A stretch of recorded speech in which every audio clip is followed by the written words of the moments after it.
Yo, what's up, everybody? Welcome. It's Friday, and that means Street Level Floppies episode number 7. This is our show where we highlight creator owned books, the smaller publishers, and imprint titles. I am your host, Andrew, and I'm here once again with both my co hosts instead of one like last week. To my right, I have Chris. Hey guys, happy to be back. And to my left, I have Fred.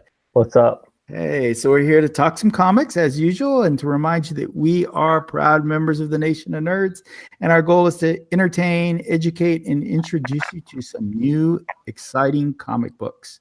So, guys, here's the comic book announcements that we should talk about this week. We have one that's from DC, which is dealing with a very popular character, and then we have a surprise special announcement that kind of deals with our show.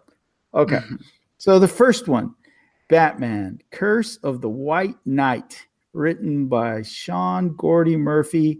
It's a new project that's going to continue the last run he had with Batman the White Knight, and it's going to feature Azrael. We are supposedly supposed to get this in 2019. Since he actually does all the art and writes it, I can see why there's a delay. So did you guys get a chance to read any of that interview with him? And did you get a chance to read the original Batman, The White Knight? And does anyone have any thoughts on this? I read The White Knight. I thought it was done really well. I mean, it's an elsewhere book. Did you mention that this was like considered the first like Black Label book, The White Knight? I think they released that as that. So, I mean, I'm excited for it. I like the story, the concept, everything that they did in the original story. I can't wait to see what he does with Azrael. Yeah, I mean, it's an Elseworld book, so it is a different kind of take on Gotham and Batman. Chris, have you had a chance to see any of this? I've seen some of the stories. I've never read White Knight. However, I'm a big fan of Azrael. Am I saying that right? Azrael? Mm-hmm, I believe so. Yeah, I'm a big fan of him.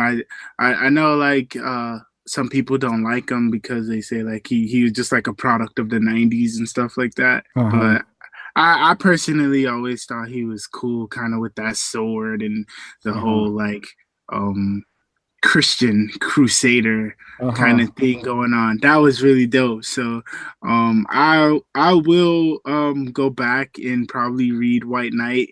Will I have to read that in order to know what's going on with this new one, or you don't know? I don't know. I honestly don't know. They say it's going to pick up where the other one ended. So I don't know if it's going to be written that way. You would think they're going to write it in a way just to sell these books, because you have to sell these books. You can't make it so exclusive that you lose readers just because they can't understand. I trust his writing style, so maybe he will. You know, the trade comes out next week. That, you know, this announcement coincides with that. It's like, hey, let's sell a lot of the first one by announcing that we're writing another one. The art is really good, though. And it like I said, it's an Elseworld take, you know. The way he presents Harley Quinn, the way he presents Joker are so different that it makes for an interesting story. You know, his thought was, what if Joker ever got it together? What kind of damage could he really do if he actually wasn't maniacal and he actually was more like a Lex Luthor type who could do damage with some real thought? And so it's a good book. Yeah, definitely. Now, in our second book it's been announced and everyone knows the book's out, but it's called What If X-Men 1. It is written by Brian Edward Hill, art by Neil Edwards and Giannis Melogonius. Does that sound right? And Rachel Rosenberg. I'm assuming she's doing the colors because I think she's a colorist. And then cover by Raza. Is that how you say that? Raza. And then there's a special little piece written in the comic. His first Marvel credit, our very own Panels and Hoodie, Christopher Holmes. So go ahead. Yeah, we're gonna embarrass you a little bit. So I was just shredding some papers. I was over at Marvel shredding some papers. And one of the editors, Chris Robinson, he's a great guy. He works on a lot of the X-Men books, as well as some other stuff like Moon Girl and Devil Dinosaur. And I'm sure that there's a bunch of other stuff that I'm not remembering. Old Man Logan, stuff like that. And he came up to me and he was like, "Hey, have you ever written a copy before?" And I was like, "No, I don't know what that is." And he showed me a few examples, kind of how, like, I guess the most recent example would be the Spider-Gwen books. How, like, the back of every Spider-Gwen book, they had kind of like a biography of some of the characters who don't get featured within the story. That so you would never know what their backstory was without that part. And he was like, "Hey, like, I'm super swamped. Do you think you can tackle this?" And of course, I was like, "Yeah." So he gave me a list of who I can choose from. It was either I had to choose two. So it was either Beast in Cable or Jubilee and Rogue. And I thought Jubilee and Rogue would be really fun to kind of write within the realm of this story, which I won't spoil for you guys. Yeah, but you guys have to buy it. Yeah, but he told me, yeah, just have fun, come up with their backstory, maybe how they discovered their powers within this world, maybe, come up with their powers, but put like a spin on it so that it fits into, kind of this world. Kind of thing. Yeah. So that was really fun. And then later he was like, "Yeah, how would you like to be credited?" And I'm like, "Wait, credited? This is nuts. This is kind of crazy." So it was really a fun project. And overall, that book is actually really, really good. I know if you've been listening to the show, Fred talks about Brian Edward Hill. He really likes his writing. So this book is the same, Fred. If he won't let you down. This one, it's really good. I'm buying 2 copies just because, I got to get an autograph from you, man, on that book. You got to send it to Brooklyn. Yeah, heck yeah. Yeah. I mean, congratulations, man. That is so awesome. I mean, even your story, guys. I'm just shredding papers, just minding my own business. Hey, kid, you want to write a book? How many people are always like your first credit is linked to Brian Edward Hill, man? I mean, and the X-Men, right? Yeah, it is crazy. Yeah, go ahead. I was gonna say I'm just disappointed you didn't pick Beast, but okay, I'll forgive you. I didn't. You know what? I felt like I was like racking my brain on like what can I do with him, like within that realm. I'm sure if I had like enough time to kind of think about it, I could have did it. But I actually it was kind of a race against the clock. So when he hit me up, when he asked me to do it. It was maybe like 2:00, and he's like, "Hey, I kind of need this by the time you leave." And I was like, "Oh man!" So after I finished shredding paper, I didn't even pick up any more projects for the day. I just kind of worked on that. So it was kind of a race, and I thought it would be a lot easier to kind of come up with something for them. Yeah, what was really fun was that like they kind of already have like pretty memorable backstories. Like we all know about Rogue and how like her thing, and we all know about Jubilee. So I kind of was able to like take their backstories and then like say, how can I fit it, creatively into like this world. It was a really fun project. I'm really happy that Chris let me do that.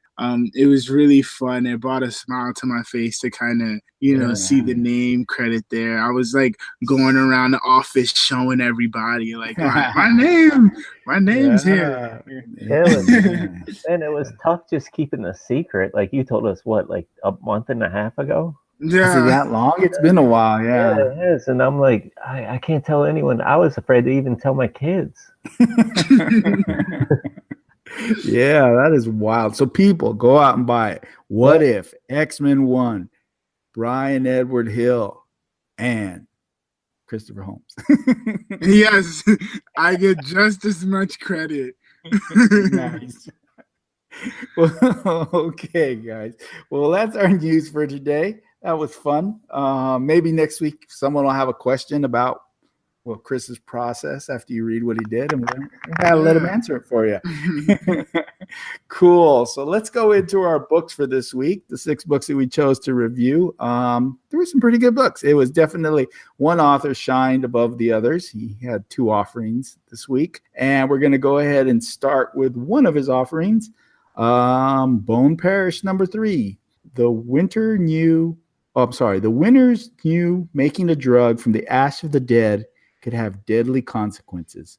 But now that the drug may be the only thing that can help them save their family from the cartel, but will they survive this deadly gambit? Written by Cullen Bunn, illustrated by Jonas Scarf, colorist Alex Guimarães, lettered by Ed Dukeshire, cover Lee Garbett, published by Bone Parish. Okay.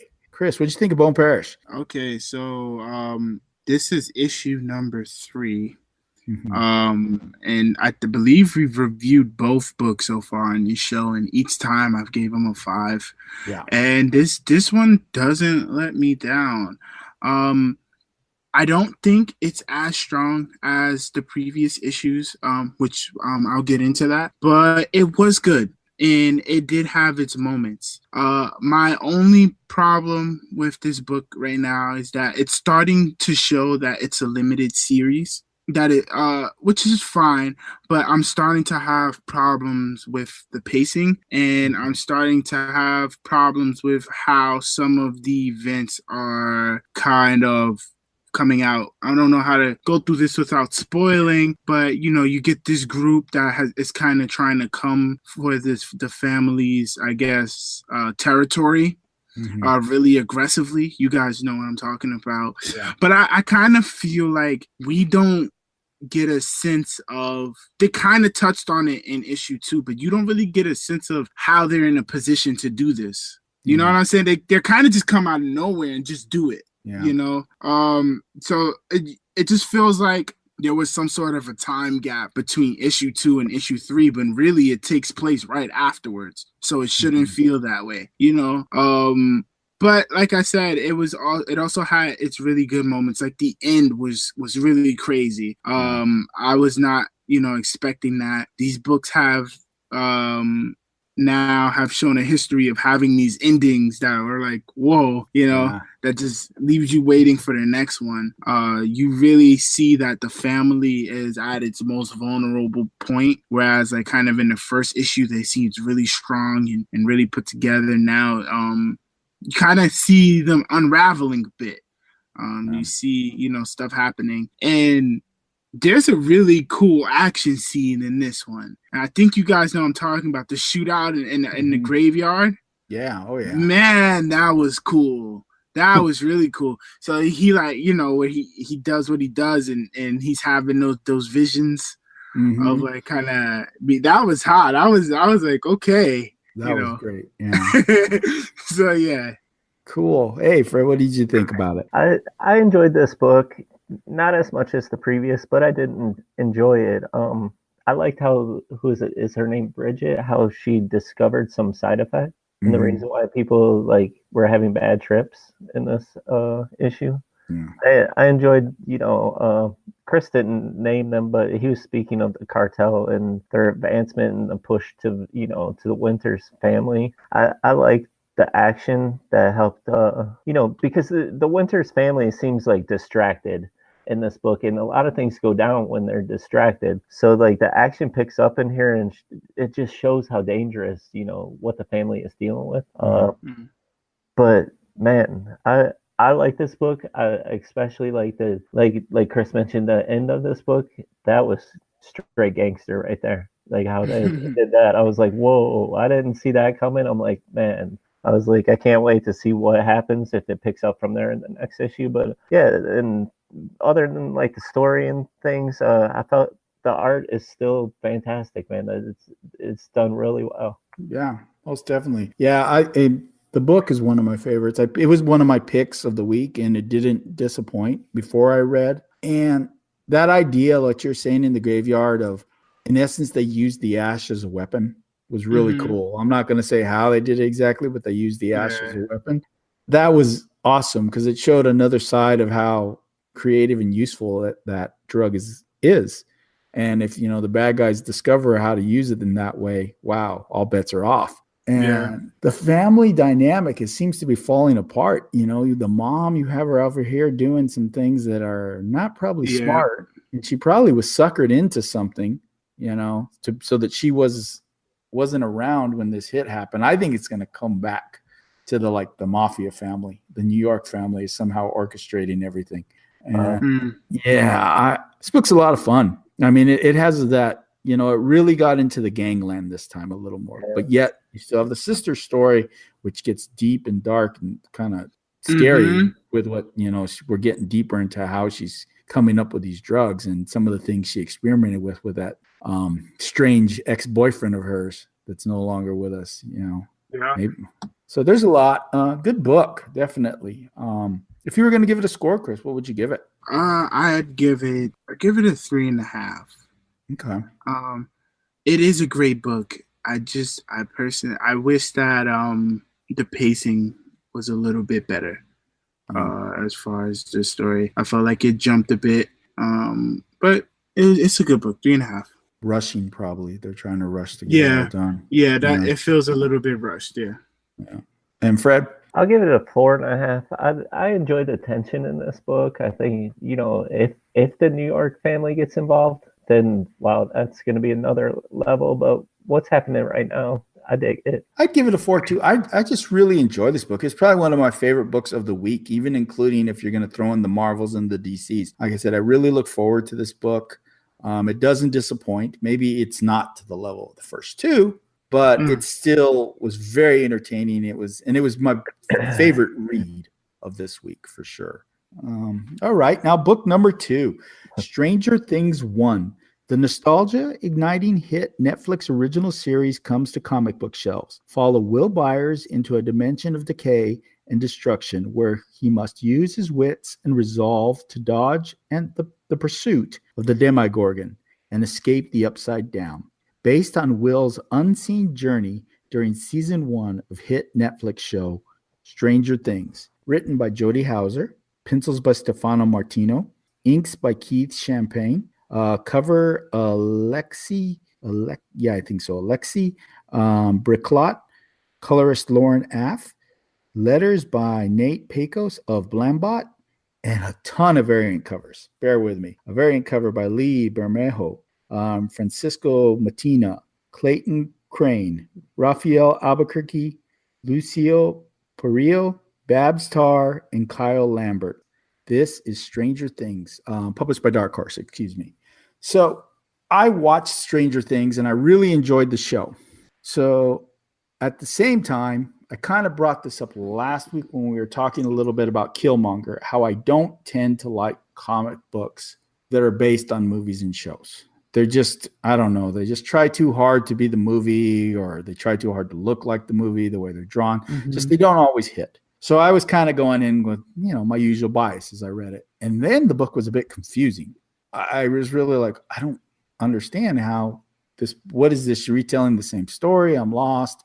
Yeah. I read the whole thing. I kind of skipped to the end and I went back and read it. And then it clicked.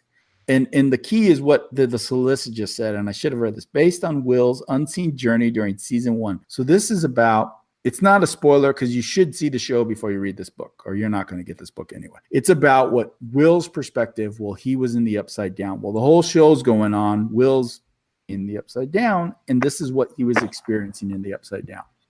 Okay. It's interesting if you're a fan of the show. It adds a little something to fans of the show. You know, it's like, oh, this is a new perspective. It could have some really cool things as it goes along.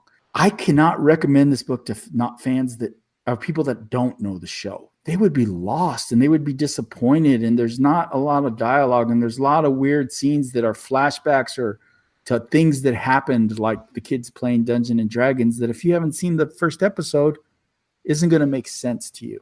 So This is definitely a niche book. I think if you like Stranger Things, if you're a fan of it, you're probably going to enjoy this book. Jody Houser is a great writer. I read a lot of her Star Wars stuff. She's also on Faith with Valiant. And she does a good job of kind of catching the voice of what we would expect to be from the TV show. But it's a hard recommend. Fred, what did you think of Stranger Things? Well, I too have watched the show. I enjoyed the show, but I didn't enjoy this book. I mean, I think you and I spoke about it when I originally started reading it, and I read it the first time. I got like 3 pages in. I'm like, oh, here we go again. It's just a TV show all over again. And then, you told me go back through it. There's going to be something different in it. So I went back through it, slowly read it, and I understood that, after reading it, it was from Will's point of view from the Upside Down world. But still, to me, it kind of takes away from the show for me. But that's just my opinion. I thought the art was, I think we spoke about this too. It's coloring book style. It looks a lot like it, like they try to portray the characters like a coloring book, try to make it exactly. I don't know. It's this book's definitely not for me, but we had to put it out there because it's Stranger Things. There's a whole fan base for it. So, how do you feel, Chris? I did not. I didn't like this book. I'm sorry. I don't like. I appreciate how much work goes into making a comic book, even when it's something that I assume the producers of Stranger Things, probably went to Boom and asked that they work on their franchise. I too went in and watched all the episodes of Stranger Things. Me and my wife, we watch it together. We enjoy the show. But to me, this didn't necessarily add anything. And a lot of times when I read Boom adaptations of stuff, I really like it. They have a few things that, like Adventure Time and a couple of other shows that they do that I feel like it adds something, that I'm getting a story here that can't be told on TV, or there's not enough time for it to be told on TV, and that's kind of what I'm looking for. They did pick an interesting spot, like you said, using Will being in an Upside Down, because like as I'm sure people know, in the first season it's you get scenes of him in the Upside Down, but you don't really quite know. You just kind of see him slowly deteriorating at moments, but you never, see him fully, what's going on there. There's never like an episode of just him in the Upside Down. So, on that, I felt like they did pick an interesting point in which that a cool story could get told later. But it was just, this one didn't do it for me. It's like a weird narrator. Who's the narrator? I think it's Will. I think it's him. I believe it's him because he talks about the Dungeons and Dragons and stuff. So I think, I'm 99% sure he's the narrator. Okay. Then maybe I just got to go back and try to catch it wasn't an easy read. I don't blame you. Like I said, I had to go back. I almost gave up, and then I went back, and then I understood it. And but I'm not by any means saying that this is like, wow, go out and get this. But I ran this. Oh, go ahead. I'm sorry.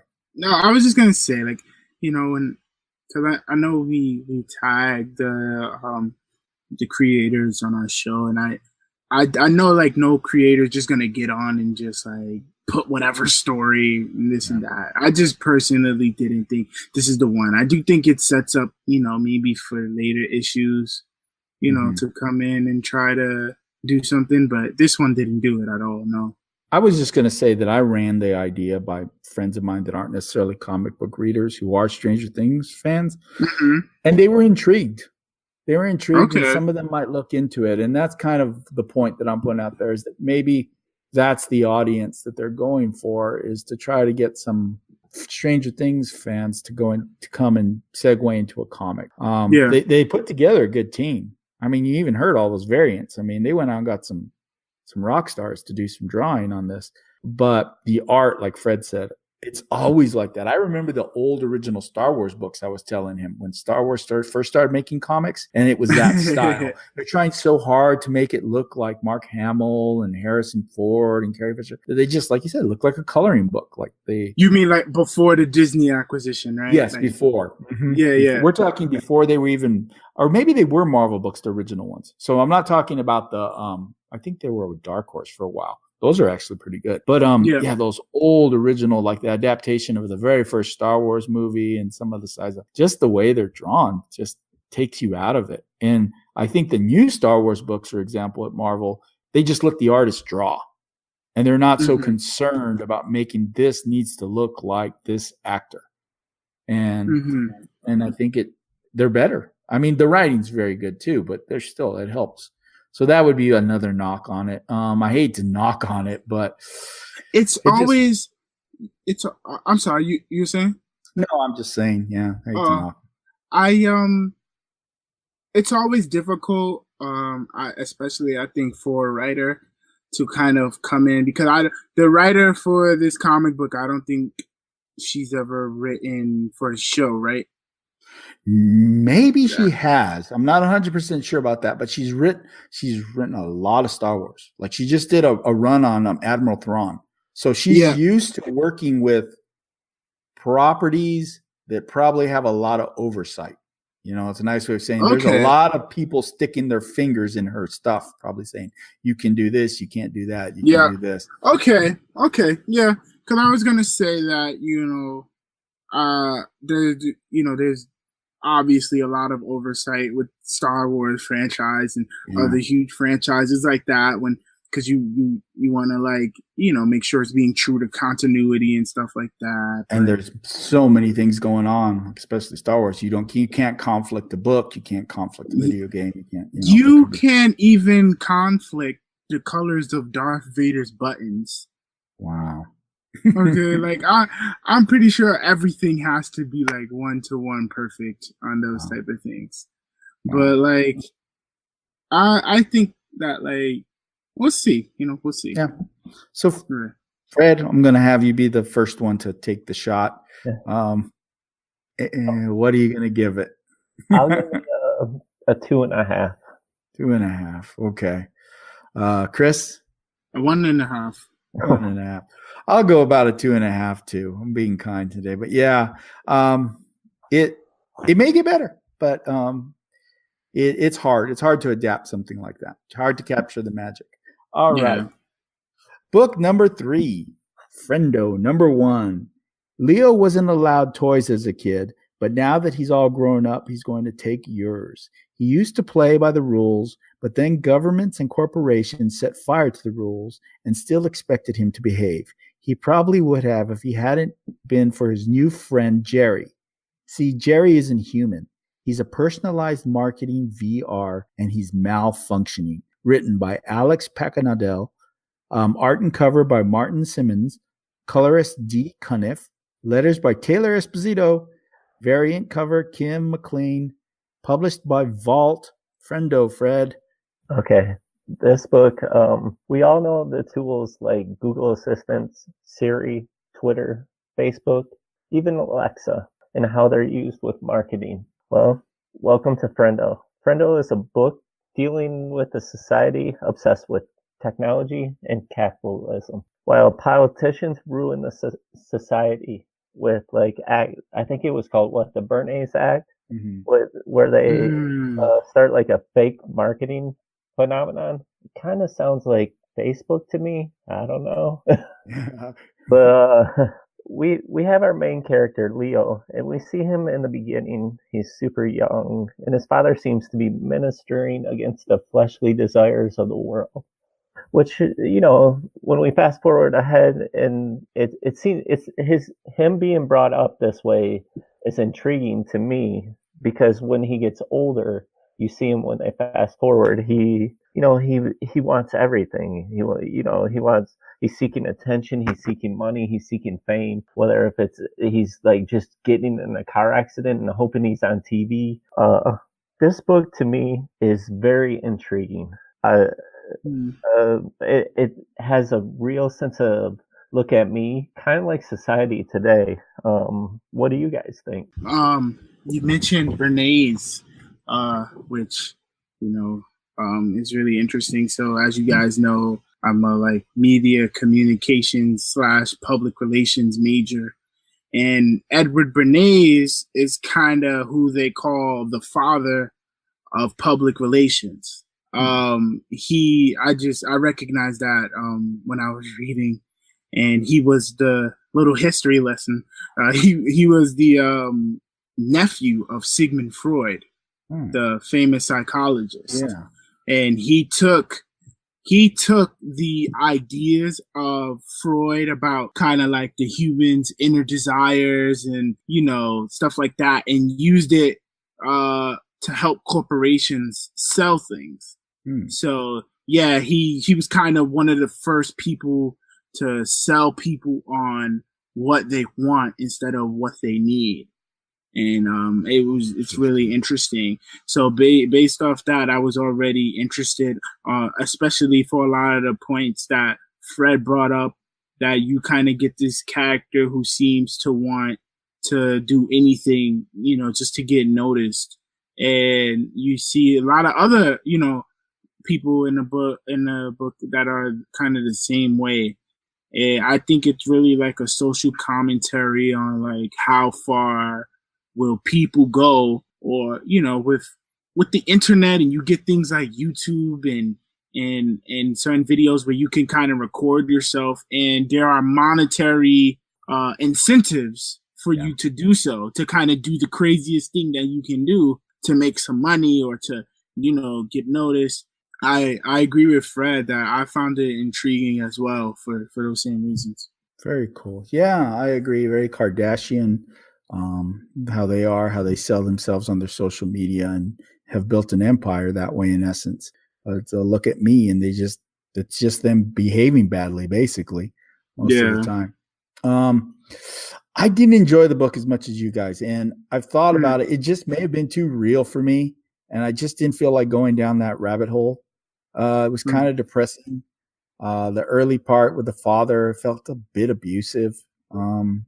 I felt like he kind of has a little bit of a Westboro Baptist, kind of like he homeschooled, kind of didn't allow the kid to have anything. So now that he's on his own, he swung the other way, and he has no impulse control, and he has no social skills. So he's trying to become famous with apps and not real people and stuff. Yeah.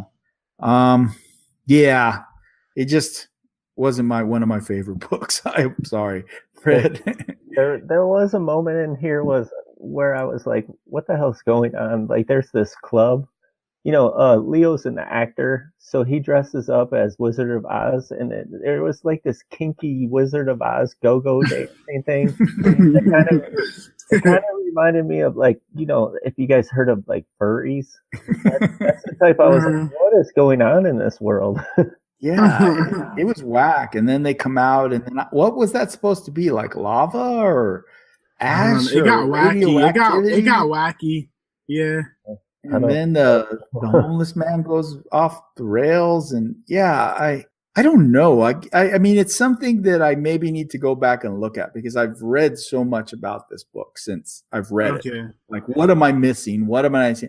And I think I do understand why people are liking it. And maybe those are the reasons I'm not liking it. It just felt too, I don't know, depressing in a time when there's too much real depression out there and what's going on in the real world. So it's kind of crazy, because if you think about it, like, this book you might be turned off on, and like in what was it, around like 2003 or whatever, 2001, when the movie Idiocracy came out. Oh yeah. This almost kind of has that type of feel, like, like just how the world is heading in certain things, and it could be scary in a sense of realism. You might want, you might want to read something else. Yeah, I was ready to read Batman after that. No offense, but yeah. So if you're gonna score it, Chris, what would you give Friendo? I'll give it 3.5. It had a lot of good themes, but I agree with you, Andrew, that it could have maybe told the story a little better. It was a little wacky, a little crazy towards the end, and kind of went to left field at times. So yeah, 3.5. Okay. And Fred? I have it at a 4 for this issue. I'm interested to see what happens in the next issue, if it continues to be this crazy.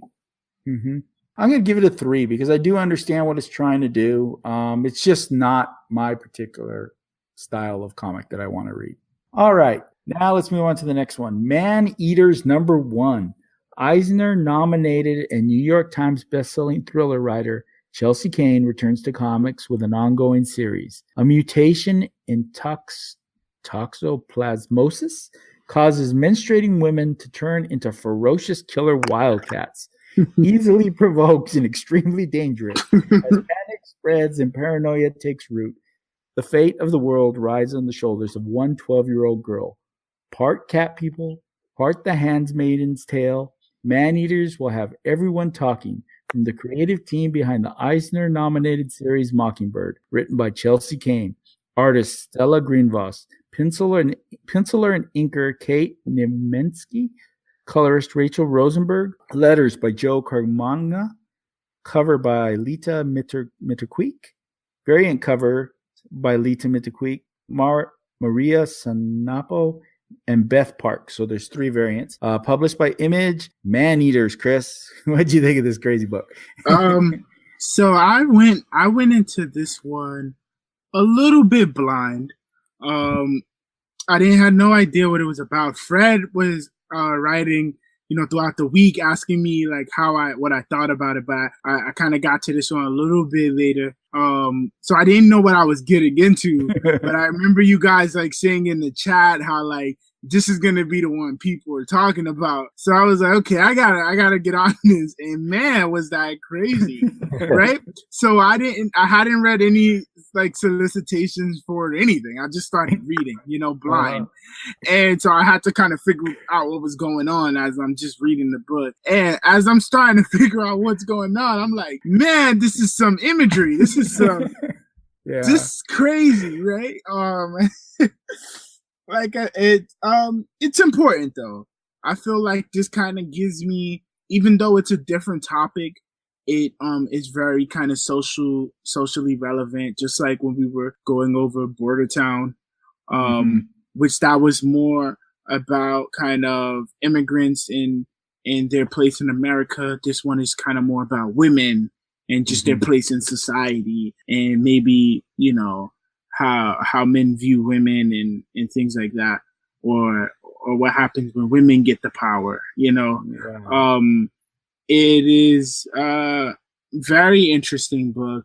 There were a lot of moments that were just like, whoa, did that just really happen? Or like, especially in the dialogue when you kind of get the explanation for how they try to stop the women from kind of turning into cats, like putting stuff in the water and and I was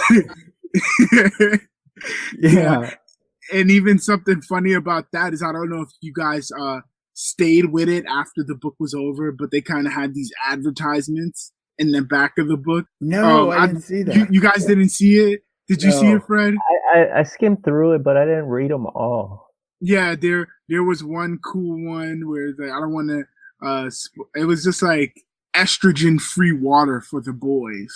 Oh my god! Yeah, you can buy. It was like an advertisement for estrogen-free water, and I think it says something like "Let the boys be the boys" or something. This is not.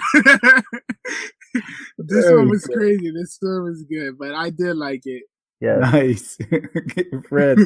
I mean, from the jump in this book, like the opening panels where we just see like the tampons being like superheroes and stuff, and I'm like, what is going on in the story?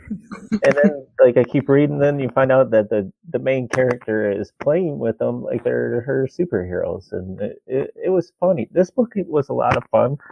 It was a lot of satire towards things that certain people may believe about women, and she has fun with it. I mean, you definitely know the reason behind this book. It definitely has something to do with probably the Women's March, and she's just putting it out there. She's having fun. There's a lot of like the dialogue I really enjoyed a lot. Like, like there's many panels where you just keep seeing someone saying, "I think I found something. I think I found something." I'm like, yeah. Or like there's like people singing a weema wop, and I'm like, oh. And the art, like the t-shirts, or the way that she describes her father in this, and like his shirt and stuff, or comparing him because he's a policeman, or what is he, a detective? And she shows like a picture of Magnum PI or a picture of Miami Vice. I can't think of his name right now, but I was like, man, this is really witty. This book is really witty. I had a lot of fun with it. I didn't expect it to be like this because, just like Chris, I didn't know what I was getting into. I just thought Maneaters, and you saw the glittery cover. I had a lot of fun with this book. I enjoyed it a lot. I kind of knew what we were getting into with this book. I had read a solicit, and I've seen the cover for the next one. Wait till you see that. And I knew she was going to tell something very interesting. And what I like about this book is so well written, and like you said, the satire, the humor. She's trying to give us a serious message, but she's written it so well, and it's so entertaining. It's so much fun. You can't help but laugh at the absurdity of some of the situations. You have a mother holding the gun on her teenage daughter while yelling to the husband to get the restraints, and so they can take their daughter in for whatever has to be done to make sure she doesn't have the disease that turns them into, and then how supposedly they may have got the disease, what caused that virus from cleaning the litter boxes. Oh my God, there's just so many absurd, crazy ideas, and like you said, it's really good satire to show that, there's some people that have some, maybe not that exact idea, but some crazy ideas on how things work for women. And I'm giving this one to my daughters. Each one of them is getting a copy of this. I'm like, you need to read this book. You're going to just laugh your ass off. There's no way around it. So such a good book and so well written. And you could tell she just took the gloves off and she's just going to have fun with this thing. Oh man. I can't wait to see where it goes next. So, Chris, if you were going to score it, what would you give it? I'd give it a 4. This was my favorite read. This and Bone Parish were, my favorites. But yeah, 4. All right. And Fred, what would you do? I'm going to give this one a 4.5. I enjoyed this one just as much as Bone Parish, so we're going to equal the score of that book. Nice. I would give it a 4. Like I said, a lot of fun. I feel it's really well written. The art was done very well. And I like the idea that she's telling us important story in an entertaining way that me as a father can enjoy, even though I may not be the target audience. Good book. All right. Next book, Shanghai Red number 4. Red goes underground as the press gangs she's been killing off are striking back, sending her through a city beneath the city of Portland, one full of gangs, drugs, crime, and secrets. As Red fights to stay alive in the dark and tightens her net around her final target, the waves she's been making come crashing back on Liverpool Liz, her sister, and anyone close to her. Written by Christopher Sabella, art and cover by Joshua Hinkson, color flatting, Roman Stevens, letters by Hassan Oteman Elahu, variant cover, Chris Visions, published by Image, Shanghai Red. So Shanghai Red has been an incredible series that I've really enjoyed, but this book was a little tougher of all the books I've read in the series. I got confused when they were underground. Once they got back up out of the tunnels, she got back out of the tunnels. It was easier to follow the book. I enjoyed the confrontation with the main baddie. And now we're leading to the big crescendo of this series as they ride off on bikes for the big showdown. It's just a bit of a minor complaint that it was hard to from the art style to really discern who she was fighting, which one was her, which one was the other person. It got really confusing. Now, that may have been the intent, but it made for a difficult read.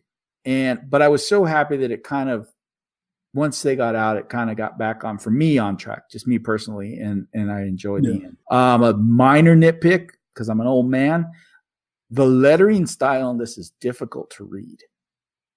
It's like an old English style of lettering, and I get it. It's kind of like to show the time period, but that's a real difficult. There's a lot of dialogue and a lot of monologue, and it's hard to read at times. And I find myself straining my eyes. That's an old man nitpick, but I'm just throwing that out there. So, Fred, what do you got? Okay. I think this issue is supposed to be a tough read, because to me it felt like that this book was looking to Red's head and what she's thinking at times, and to show that she's confused. She doesn't know what's going on. She's fighting with herself. There's many times where she's speaking to herself, calling herself, what was it, from Red to Jack, like having a conversation with her different personalities. So that that was okay, but it took me a while to like catch on to that on my second read. I did like the flashbacks or the mirroring of what was happening at the same time. I thought that was showing the rage and stuff. And this book continues to have a lot of action and rage, and you can see how those traumatic experiences affected her and caused these maybe multiple personalities that we continue to see. I like this book still a lot. It's just this issue causes you to think a bit more. What do you think, Chris? I think I like this was my personal favorite issue of the series. I really like the action. I personally like the underground scenes. I thought it was really good action. I liked how it kind of flashed back, like she was kind of having flashbacks, like of that one guy. He had said something. And I think that was the same guy who had said that same thing to her a while ago. Mm-hmm. That's kind of what I took from it, that she was just getting flashbacks from that before jumping into action. Again, I remember the last time we talked about this book, we kind of talked about it in the same vein as like a Kill Bill kind of revenge. And this is brutal. This is a very brutal, violent book. That a lot of the scenes I really liked because of that, because of just like it didn't care how much blood it showed, or it didn't care how much, and remembered, even though she's just like a boy, this is a woman fighting men, and these like really brutal, and she's frustrated about kind of what happened to her in her past, and she really wants to get revenge in the most violent way she can. She really wants to take these people out. So I personally really like this issue. I thought it was very strong for that reason. That makes sense. Yeah.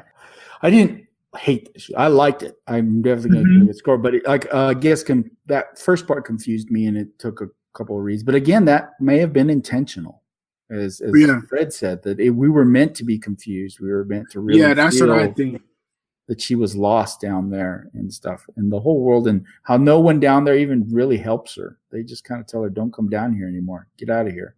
That was kind of crazy. But there's a lot. It's wrapping up, and like you talked about, Bone Parish. It did feel like this one tried to do a lot. She was all over the place. She was underground.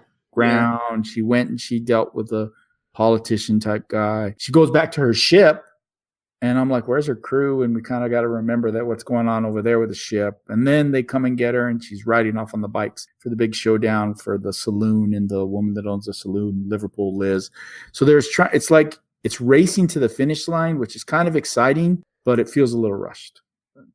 I wonder, because I actually don't know the answer to this question, if when a writer kind of pitches a story to a company, does he say, okay, do they say like, we want 6 issues and then you got to make the story fit into 6 issues? Or do you write the story and it takes up as many issues as it takes? I really wonder. I bet you, unless you're a big time and you get to make your own demands, they probably give you an issue number. A limit, yeah. And I think what may happen, which makes sense to me, is you have to really put some real, like, true story building into 1 and 2 to get people to stick. Yeah. And then maybe you have to rush through 3 and 4 and then have a killer finale in 5. Yeah. I think that might be the way to do it. And every now and then we get that masterpiece where they just hit the beat on all 5. Yeah. So just a thought. Fred, what do you think on that? Yeah, because I think this is only a 5-issue run, so next issue would be it, I believe. There's a lot of things that would have to be tied up, but I wonder how her sister's going to play into this, because we're left wondering there. And, her association with, what did you say her name was? Liverpool Liz. Yeah, I wonder what's going to happen there, because she kind of, Molly, Red, Jack, whatever you want to call her, she tries to make like family important. So I'm wondering if the family aspect may backfire for her. I don't know. We'll have to see how it finishes up. One last thought that I would give is Image does these like where they do 5 and then they take a bunch of months off, and then the artist comes back and does 5 more. Kind of like Coyotes is doing would be an example of the one that's going on right now. But they do that a lot with some of their comics where they will do a little arc and then they take time off. So it could be that it's not ending, that maybe just this arc is ending and there's going to be a layoff. And he's coming back to it.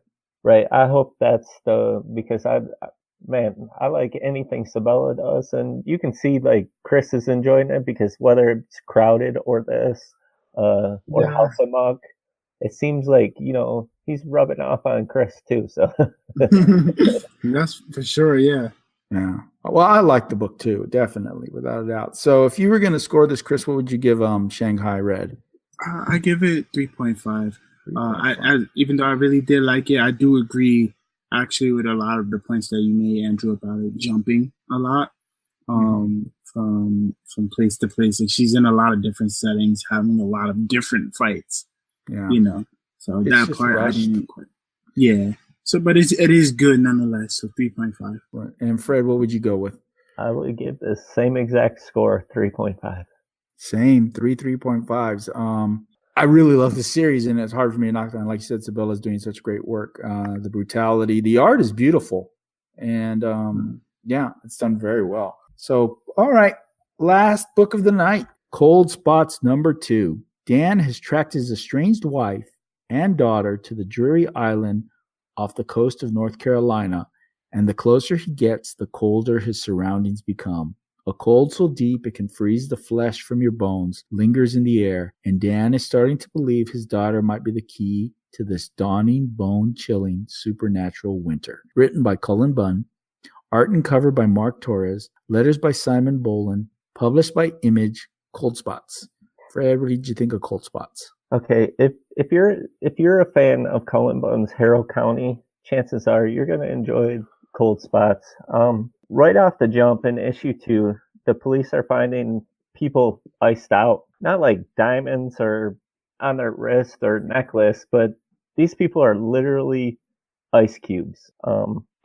But the police act like it's normal. It happens all the time. They're not freaking out. None of that stuff.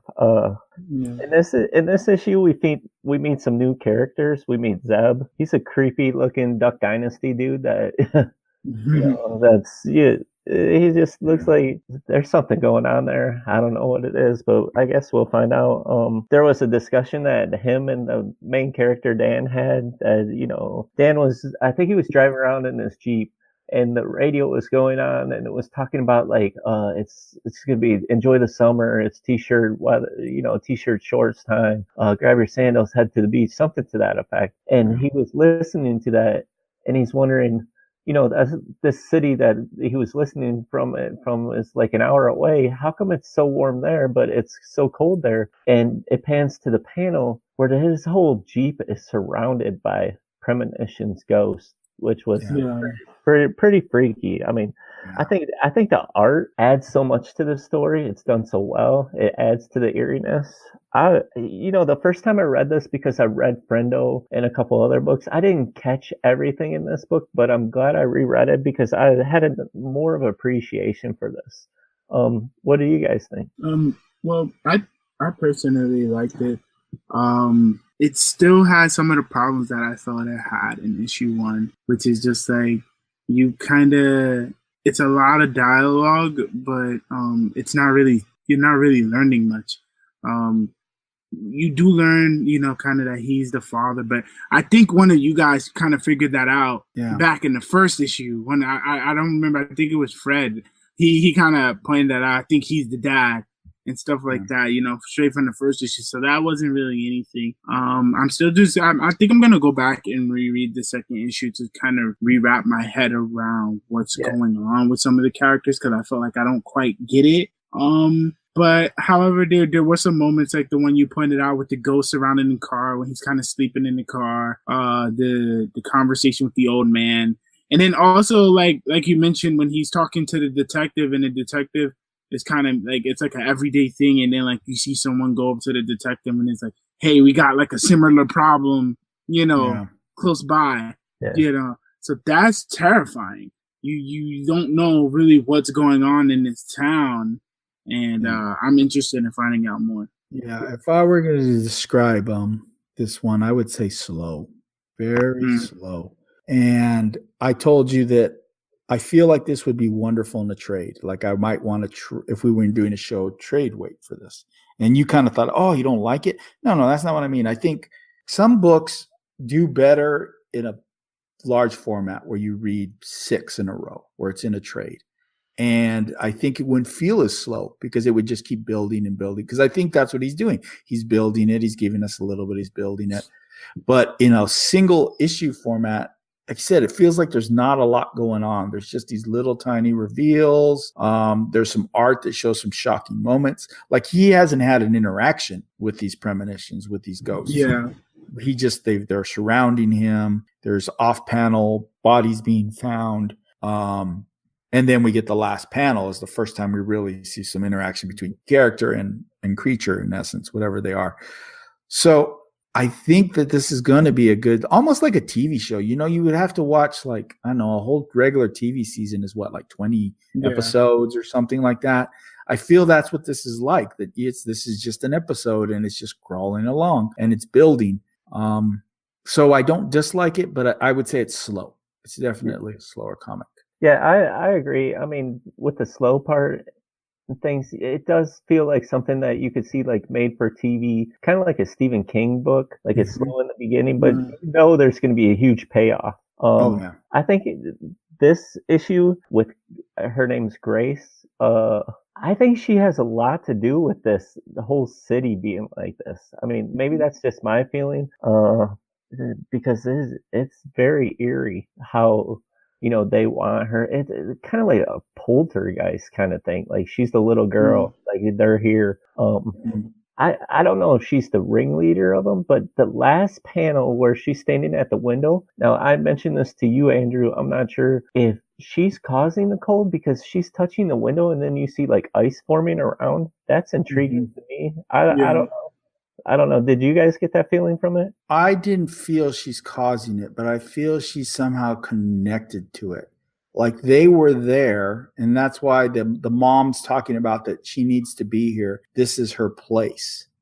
So that is the place to be surrounded by these things, whatever.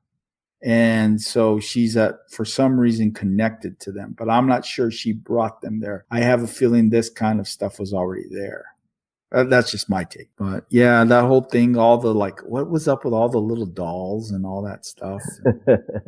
That was some creepy art. Definitely high marks for the art, creeping me out. That was the art, especially when he got to the island or whatever it may be, and they were just showing like all the pictures and things around. That was creepy, right? The whole thing. Yeah. And then there was like an art piece that somebody, like an old person, was sitting there, and you see a spirit coming out of them. That was pretty creepy too. I'm like, whoa. Yeah. I mean, we'll have to see. Go ahead. I'm sorry. No, I was just gonna say, I just think that the art kind of did its job this book and actually like brought more to the table, you know, than the previous. I felt. And you have your traditional weirdos like the weird caretaker man and the old lady of the manor, and all your traditional horror movie and the Duck Dynasty guy. The creepy Duck Dynasty guy. Yeah, definitely. So Chris, if you're going to give a score to Cold Spots, I give it a 3. Okay, I give it a 3. I think Cullen Bunn is a great writer, and I don't know. I feel like there's a lot to be explored in this world. I really want to know more. I'm interested in Fred's theory on if she's the one causing this, or if it's more closer to your theory and it's just connected. I really don't know. I feel like I want to go back and read and kind of figure out what role I think they play in it. But that's going to be interesting to see play out. I really want to know like how they're turning people into like ice and stuff like that. So 3 because I'm still interested. I'm not turned off. All right, Fred, what about you? Well, I kind of scored it a point up because it's Cullen Bunn and I'm like that, so I'll give it a 4. 4. Yeah. All right. I'll go with about a 3.5. I think there's promise. Like I said, I think it's just very slow. And it's almost like I said, in a trade, it may have blown my mind if I were like some books that I've gone back and read that way have blown my mind, where the people told me it was slow reading it issue to issue. So, yeah. What do you know if this is short, long, anything, Fred? Do you have any? I thought it said it was like 5 issues. Everything's 5 issues. Come on, Image. That's so we can get some more Cullen Bunn titles after. Yeah, he has too much work to do. Right. So speaking of Cullen Bunn, Fred, go ahead and start us off on Cullen Bunn, our artist spotlight of the week. Cullen Bunn was born in 1971. American comics writer, novelist, short story writer. He grew up in rural North Carolina, but currently resides outskirts of St. Louis, or in St. Louis, I believe, Missouri. Now, Cullen Bunn has a ton of books. Oh man! So, like I know, the book "The Damned" by Oni Press is super good. I have that 6 Gun if you like cowboy stories. Blood Feud is pretty good. I think I'm gonna leave the Marvel ones for you guys, but let me see what else we got here. Pick out some Harrow County. Aftershock. Aftershock is what Unholy Grail. I'm looking over at my books right now. Unholy Grail, Brothers Dracul, Dark Ark, to name a few. I know he did Godzilla, Teenage Mutant Ninja Turtle book before, Superman, Batman. Oh yeah, Sinestro. That's another one that he did. Aquaman. Aquaman was probably his least favorite work of his that I've ever read, but of course, like X-Men Blue. I'll let you guys go into what you guys know. I got a bunch written down, but we know you're a big fan of him. That's why. Chris, what stuff have you read of his? Like probably a lot of the Marvel, I would assume. Yeah, he did. I know the Venom right now is getting a lot of praise, but he did a Venom before, not too long ago. That was really, really good. They have his entire run in a collected edition. I also read all of X-Men Blue, which was really fun, especially for me because I never before this point was able to read too many X-Men stories with the original 5 X-Men in it. Mm-hmm.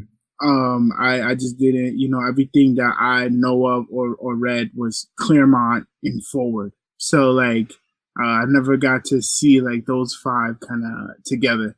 So that was really cool to read X-Men Blue, back when they were doing like the Resurrection and the X-Men were coming back and everything like that.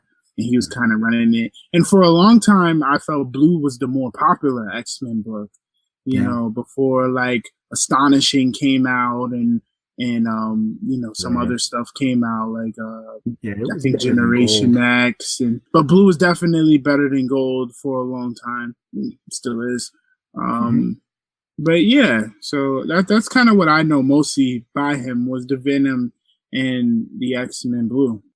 Definitely, I like his new Asgardians in the Galaxy. It's only 1 issue in. Yeah, I enjoyed it. I think he's going to do some fun things with that. He has some interesting characters. He recently did a Suicide Squad story. It was a 1-shot. It was an annual, I believe. He should write more Suicide Squad. He's built for those kind of wacky, crazy, kind of dark characters.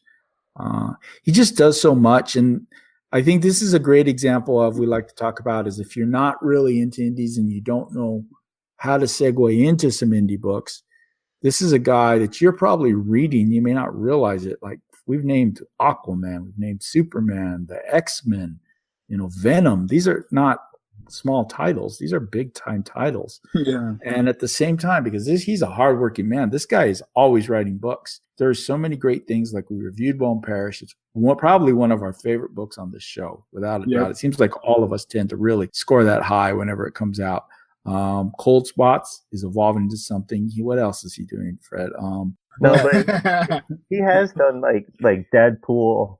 He's done Captain America, Spider-Man. Deadpool kills Deadpool kills the Marvel universe. That's him. Yes. where Deadpool goes out and kills them all. Man, that book is brutal. He did. How long ago was that? Okay, there was a Deadpool kills the Marvel Universe 2 that came out a year or two ago, but the original is a bit older. I don't know how many years, but it's brutal. Like he kills Sue Storm, and like he straight up just like cold-blooded kills her. Deadpool does. I love Deadpool. Yeah, that's awesome. It's like vintage, like not happy-go-lucky Deadpool. It's like vicious Deadpool. Right. Yeah. And then he did like let's see what else I have. Carnage. He did a lot of Carnage comics. Fearless Defenders, Cable and X-Force, Magneto, House of M. He did that Drax comic with CM Punk at the time where they were writing that together. I have one of those. Uncanny X-Men, Civil War X-Men. Wow. Oh, go ahead. I'm sorry, I forgot he did Magneto. Yes. That is okay. Yeah. So, damn, I can't believe I forgot that. Magneto is a wonderful book. If you haven't read Cullen Bunn's run on Magneto, it is that was before X-Men Blue. That was right before X-Men Blue came out. He did Magneto, and Magneto is an absolutely wonderful book. Like it's graphic from like the first issue, from the first page. He I'm gonna tell it. I don't care. It's been out for years. Magneto goes to visit. Magneto's like on this crusade to bring upon justice anyone who's ever mistreated mutants. Okay. And he visits this dude in a diner, right? So the way that they set it up is like they have a guy like interviewing a guy and he's telling them kind of what he saw. And pretty much he tells them Magneto sits down with the dude and he rips out all of his fillings. Oh, and then, yeah, he rips out all of his fillings and then he tosses him in the street and tells him, I'll replace them for you. And he takes a bunch of street signs and he stuffs them all in his mouth and they like go out the back of his throat and plant into the ground, just sticking out of his head. It's sick stuff. It's sick stuff, but it was a really good book. Wow. I can't believe I forgot about Magneto. Yeah. Definitely read that. Wow. Yeah, and then, for like the Star Wars fans, he did the Darth Maul book too, so that one was got a lot of high praise. Yeah. I think he did. I know he did like Moon Knight. Let's see who else. Regression. He did a lot of Convergence books for DC too, like the Action Comics, the Green Arrows, the Green Lanterns, Suicide Squad. He did Earth 2, World's End. He did Secret Origins for them. Trinity, he had a run, I think, of 2 issues at a time.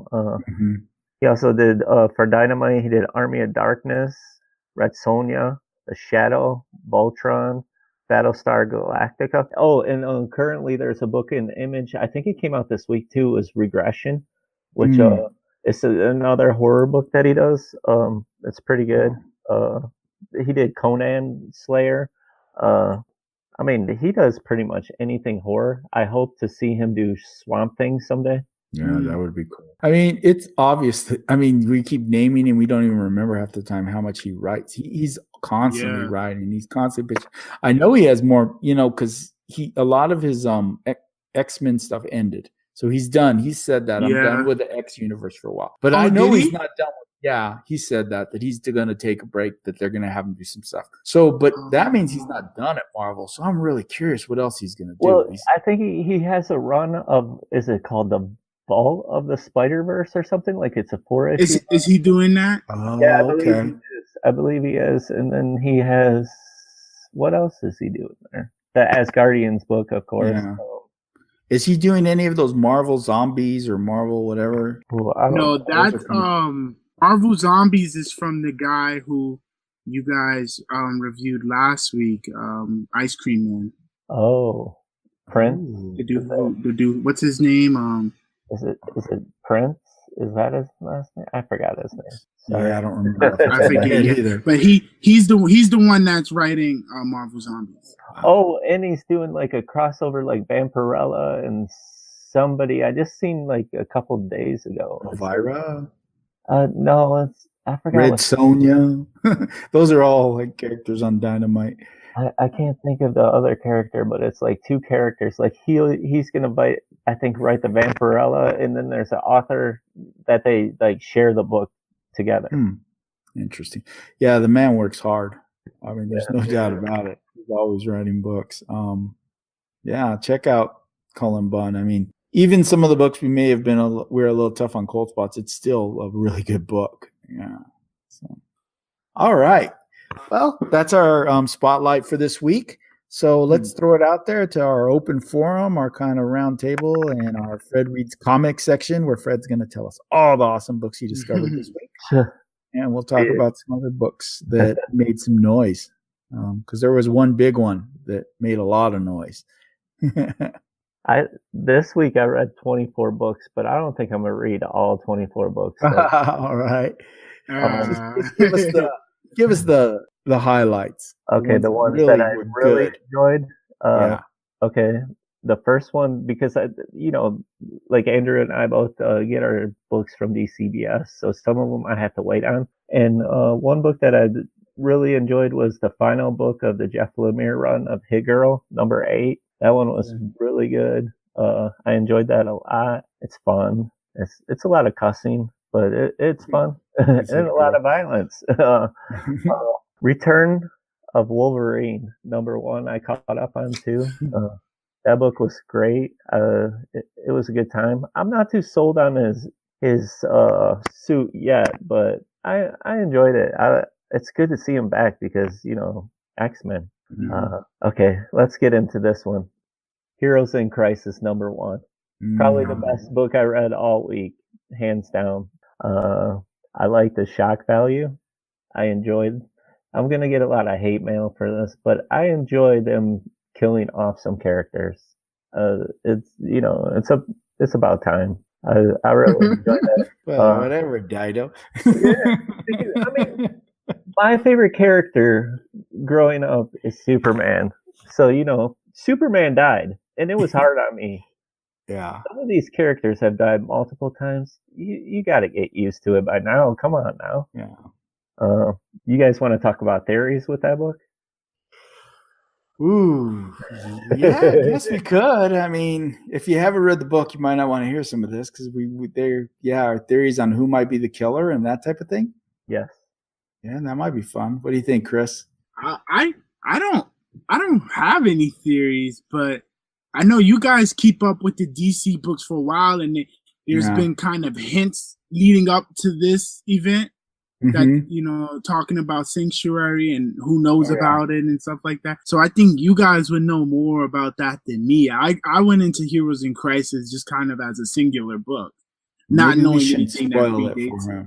I mean, I don't know. But I'm all for it. I'm here to hear some theories if you want to. Well, I don't know if you know what happened. I didn't even know till this week because I was behind also what happened on the last panel or second to last panel of the Batman issue. And since King's also writing that kind of we think is going to have a huge impact on it. A sniper took a shot and it hit Nightwing right in the head.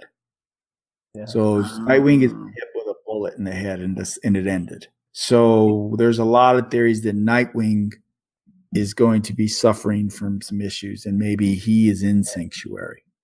Right. And I think he definitely is a suspect, but I think I have a stronger suspect. Go ahead.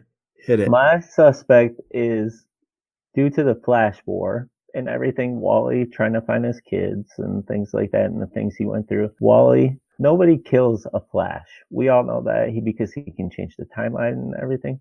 I'm thinking Wally murder-suicide. Wow. He did it. That's my guess. I mean, when you told me that, I took part of it and believed it. I could see Wally having done it and Arsenal having taken Wally out with his last breath kind of thing.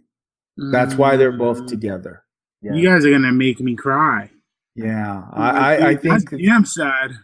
And well, even if it does turn out to be Nightwing, that's what I was telling a friend through DMs because she was asking me about it. I go, man, if you're a fan of the Titans, this is going to be a rough run because they are messing with Wally, they're messing with Arsenal, Roy, they're messing with Dick Grayson. Booster Gold. We're going to see Tim, that second generation. He was on that cover. Kyle Rayner was on that cover. These are a lot of that second generation players that a certain group of people grew up with.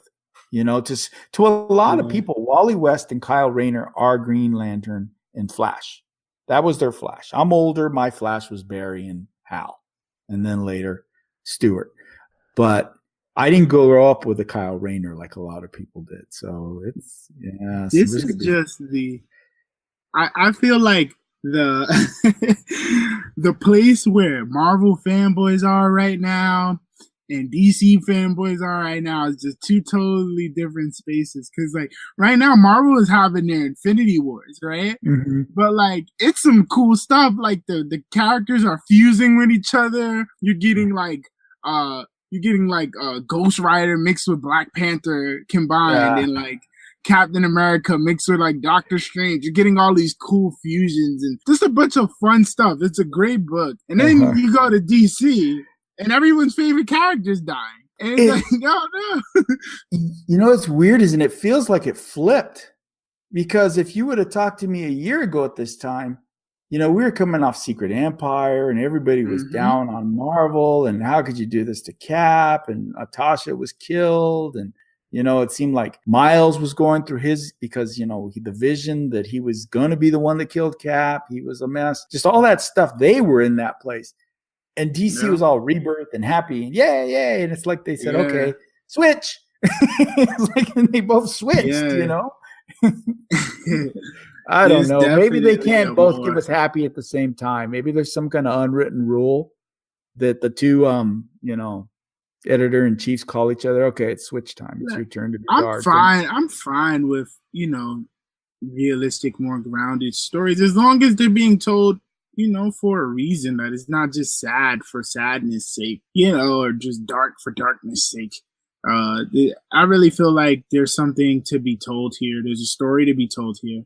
I respect. I'm not the biggest Tom King fan.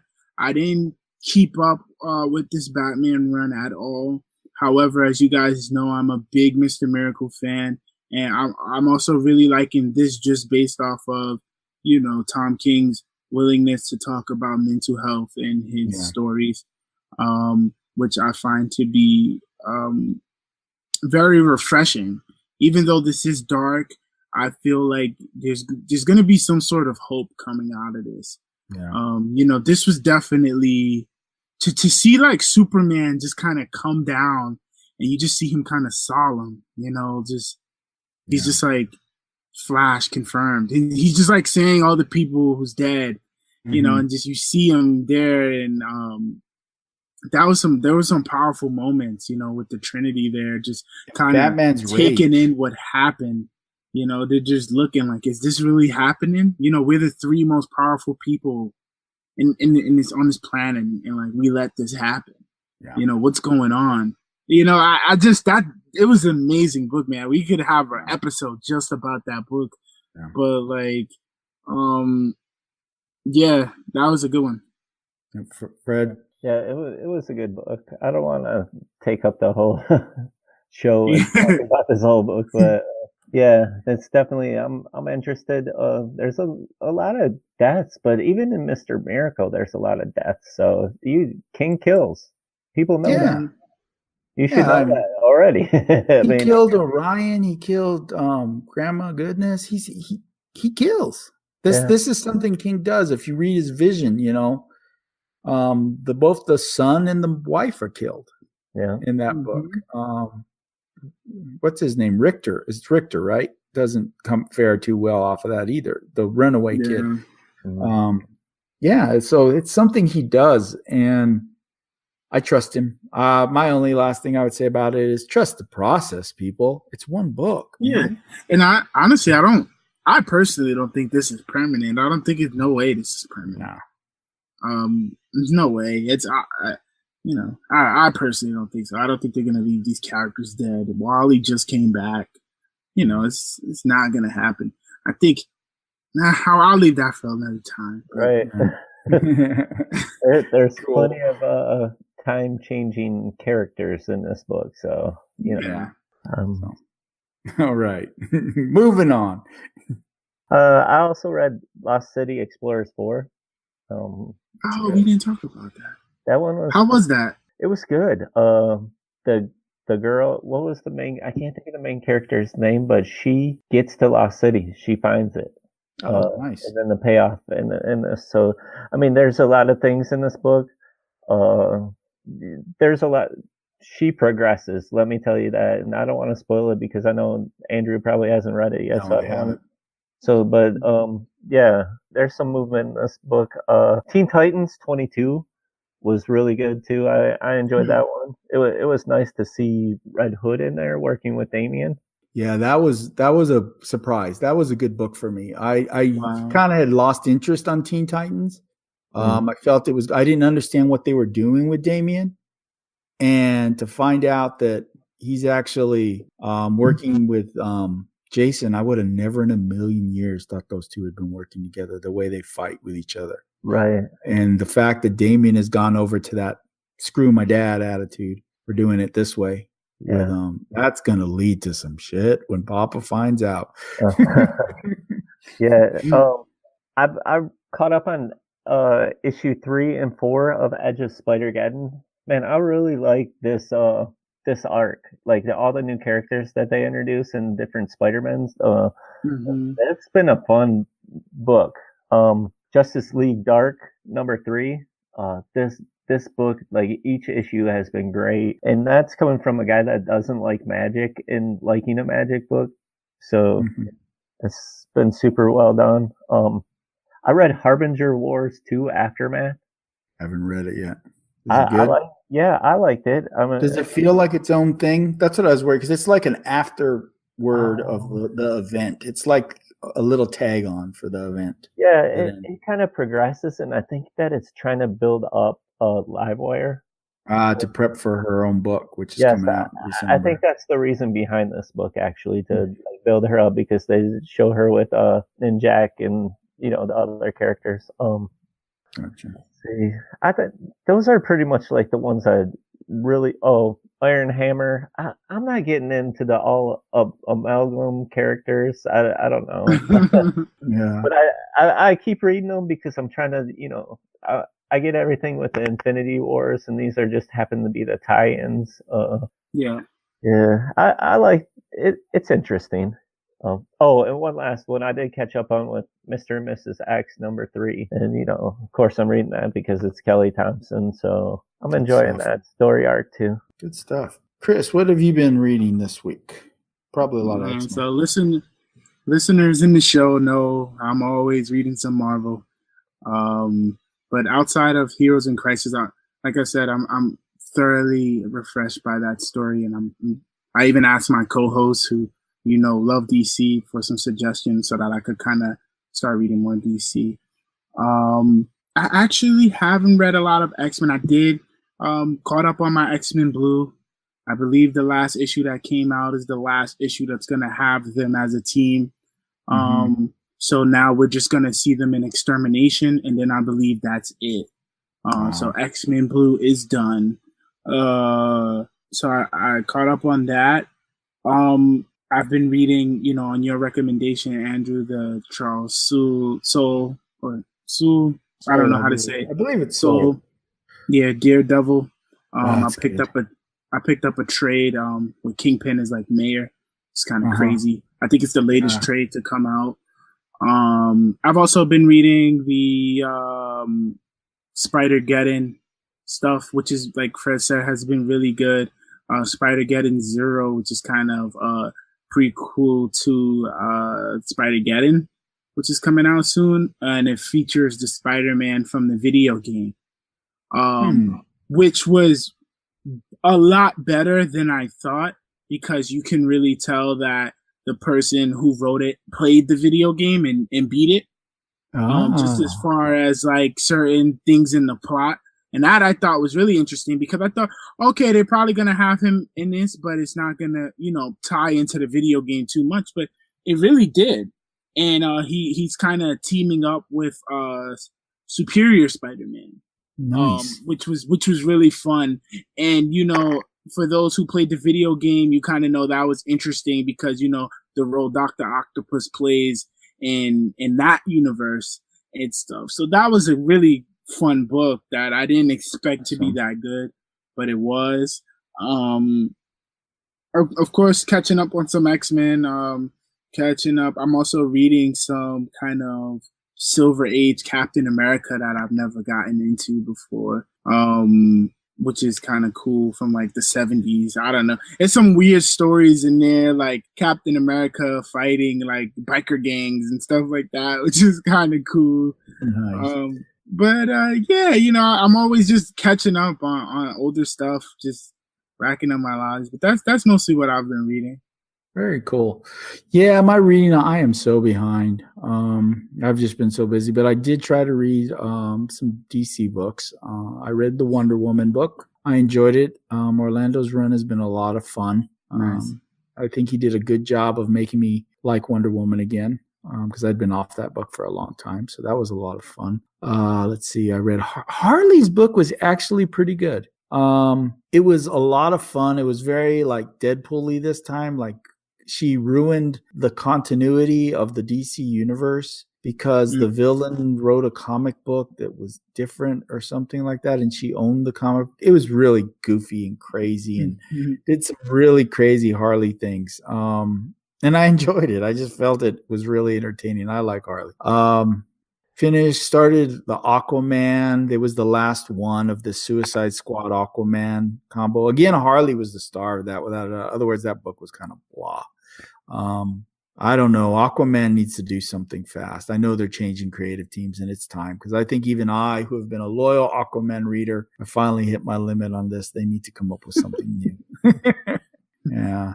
And that's kind of it. I haven't read a lot else. I've got all those books you guys are talking about, and I need to get off my ass and read them. I need to read Wolverine. I need to read Extermination. Yes. I have the Spider-Geddons. I have, all these books that are excellent. Wolverine is up there, in my opinion, with Heroes in Crisis right now. It's actually Charles Soule as well. Yeah. And damn, that was a good book. That was like, you know how much everyone knows how much I love Laura in X-23, but this really made me realize like why Logan had to come back. Like it's just, he has something that no other hero has in any universe. You know, he's Logan. So you really get that, and that's a great book too. So you should definitely read that, Andrew, when you get the chance. Put that on the top of your pool. Put it on the top. Put it back on. Excellent. Fred, any other ones to add? I mean, I can read them off if you want. No, I mean, just if you don't have a big one. I mean, I kind of like the X-Men Gold 36. I think that was the last issue too, but yeah, like Chris said, X-Men Blues actually has been better than X-Men Gold. You know what I think hurt Blue? The stupid Secret Empire hurt Blue. Yep. It threw it off. They were doing something, and then it got all wacky. And listen, go ahead, Fred. No, I was just gonna say like that. At least the last 10 issues of Blue have been excellent. Like agreed. It's picked up, and Magneto. You know, it started to look like Magneto was the Cullen Bunn Magneto to me. Yeah, like.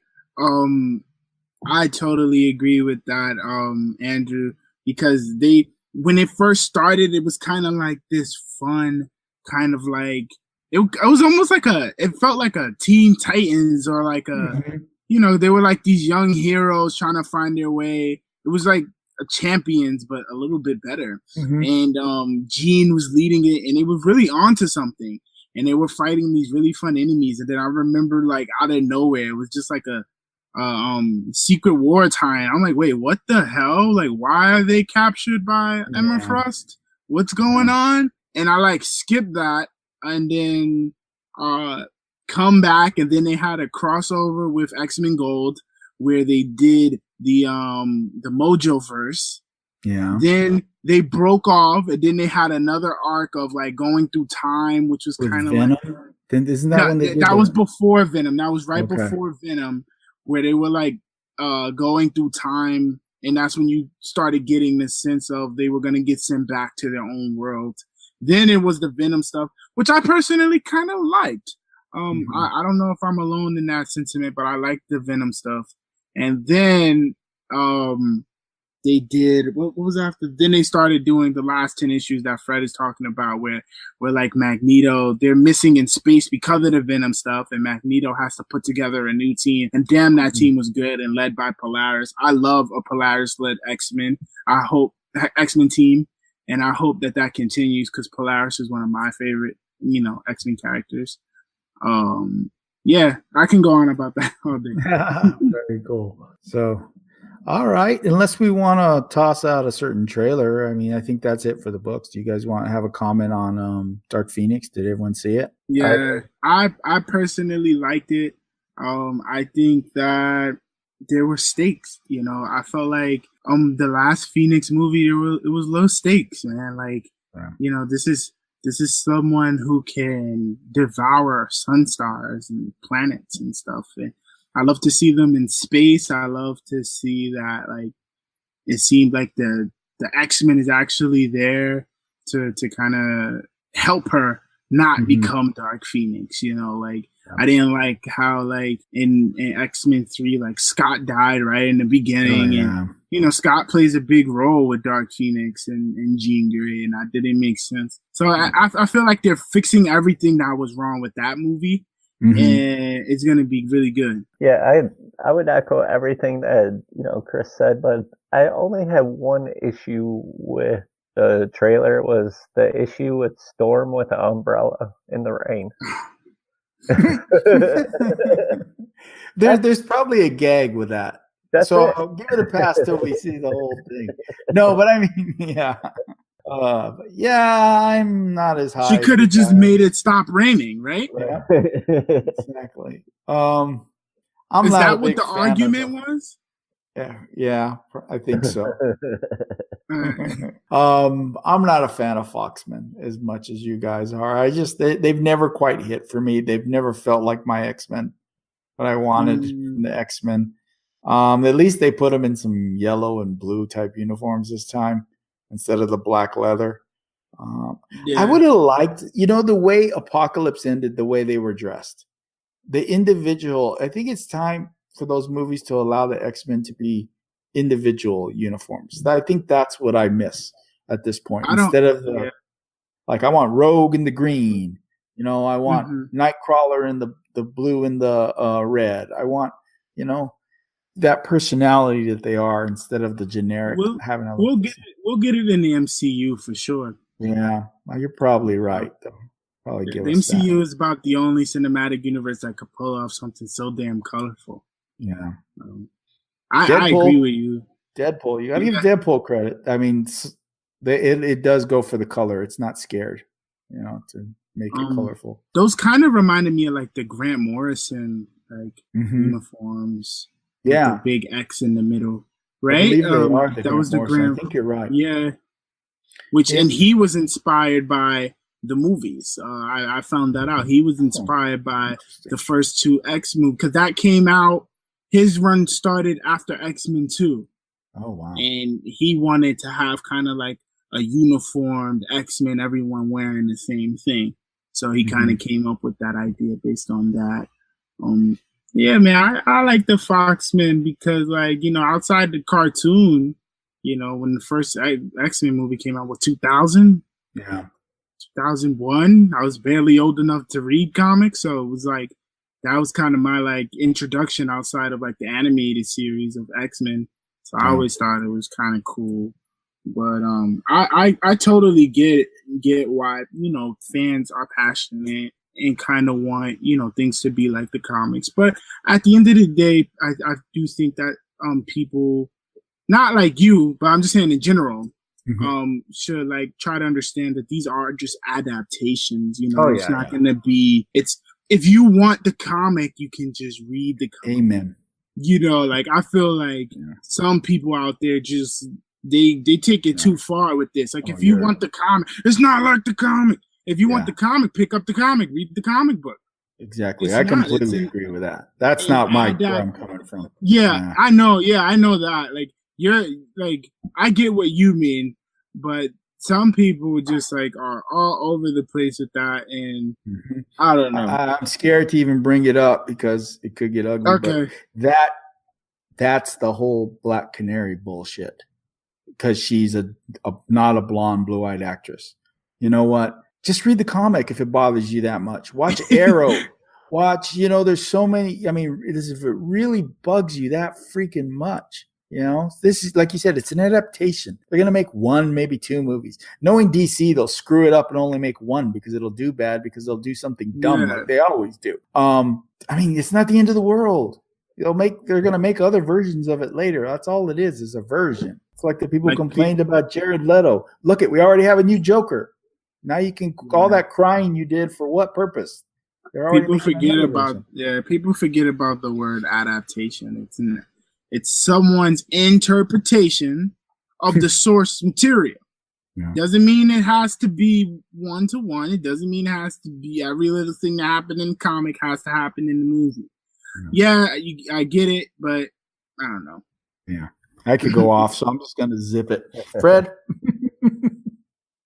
I have nothing. Yeah, you're smart, man, because I have a lot, and I'm just telling myself, just don't. Just let's go. I'm saving my aggression for hockey tomorrow. There you go. All right. Well, that's it for today. We'll go ahead and wrap this show up with our goodbyes. Thanks again for listening to us. My name's Andrew. I go by the Twitter handle Real Comics, REELCOMICS. You can find our show Street Level Floppies at Street LVL Floppy. No S. Ran out of characters. And where can they find you, Fred? You can find me at Comics Fred on Twitter. Yeah. Sorry, I was just thinking of something else. It's late.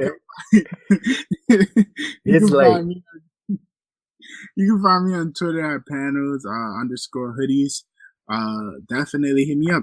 Let us know. Hit us up on the Street Level Floppies Twitter and let us know what you think of my writing, my first writing thing on the What If you bought the book. Tell me if you enjoyed learning about Jubilee and Rogue's backstory. We'd all be interested in hearing. Hell yeah. Leave a question. Maybe we'll have a little question. We'll ask him questions and stuff. And so, yeah, definitely get involved. Once again, you can find our podcast on iTunes, Stitcher, Spotify, YouTube, directly from Libsyn. Yeah, anywhere. Subscribe, comment, give us a like. It all helps. If you subscribe, you'll know when it comes out. Yeah, and you won't miss another one. Anything else to add, Fred? Nope. Take us out. Let me see if I got this memorized. Just like the streets we call our home, show some love for the creator owned. We out. Peace. Peace.